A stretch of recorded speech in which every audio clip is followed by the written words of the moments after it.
Hi, and welcome to More Human, More Resources, the HR podcast for entrepreneurs. I'm Vicki Brown, your host and CEO of Vidamaneo Enterprises. As a serial entrepreneur, I understand that having the right expert help has been critical to my success.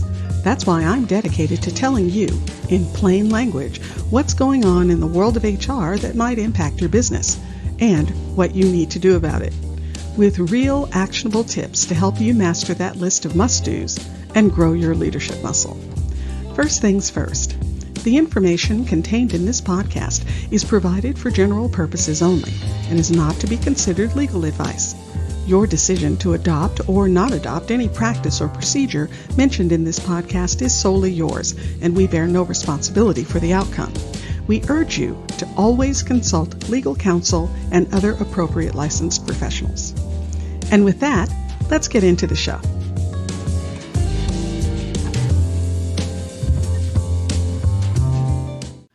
You're listening to Season 2, Episode 27.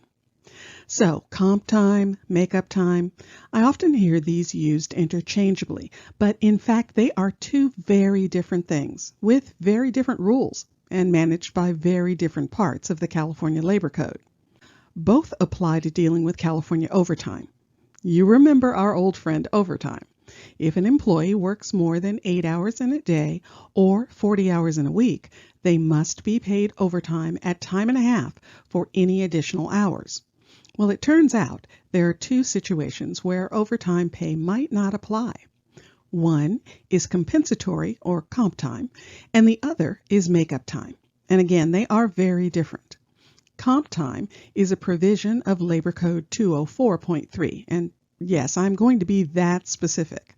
And it's basically time provided in lieu of overtime.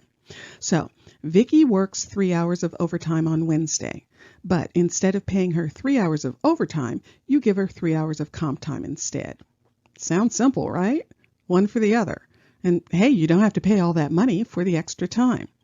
Well, of course, it's not that simple. To begin with, it's not that straightforward. Some of the rules around comp time go like this. First of all, you need a written agreement with the employee. Now, that might be a collective bargaining agreement if you're a union shop, or if you aren't, it might just be a standalone agreement or written policy that both parties sign off on. But in any event, you have to have one. And the employee has to specifically request comp time in writing. Okay, now we get to the good stuff.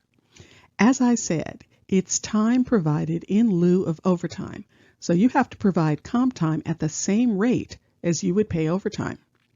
So, if you're giving someone comp time in lieu of 1 hour of overtime, then they're actually getting 1.5 hours of comp time, because that's the rate of overtime, 1.5. Also, comp time has to be paid out at the 1.5 rate on termination. And in fact, under certain circumstances, your employee can actually request that the time be paid out even outside of termination. Your employee can accrue more than 240 hours of comp time. And finally, comp time isn't a thing at the federal level. That means the Fair Labor Standards Act, or FLSA, doesn't even recognize it. And the FLSA says you have to pay overtime for all hours worked beyond 40 in a week. So in English, you might have a comp time provision, and you might provide it at the proper rate and under the right circumstances.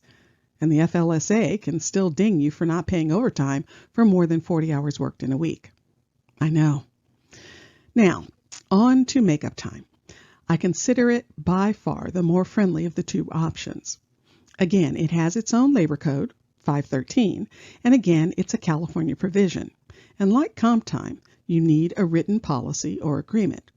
But beyond that, things get a bit more manageable. Think of makeup time this way. I'm working Monday through Friday, 8 hours each day. But on Friday, I have an appointment and need to leave 2 hours early. But I don't want to use vacation time for those 2 hours. And I certainly don't want my pay docked. Enter makeup time. I can work 2 extra hours on Thursday to make up the 2 hours I'm losing on Friday. And my employer won't have to pay me overtime for those 2 extra Thursday hours because I'm working them under the makeup time guidelines. Now, yes, there are rules. Makeup time has to happen in the same work week as the time that I take off. It has to be my choice. My employer can't make me use makeup time versus paying me overtime. But of course, they could simply deny approval for my overtime. Now, yes, there are rules. Makeup time has to happen in the same work week as the time off. It has to be my choice. My employer can't make me use makeup time versus paying me overtime. But of course, they actually could simply deny my approval for overtime. Even if I'm working makeup time, I can't work more than 11 hours in a day or 40 hours in a week without incurring overtime pay. And if something happens and I work the extra hours on Thursday but end up not going to my appointment on Friday, well, I still have to take those 2 Friday hours off. Otherwise, my employer will owe me 2 hours of overtime for the week. I hope this clears up the difference between makeup time and comp time and helps you figure out which one is best for you, or if you want to do it at all.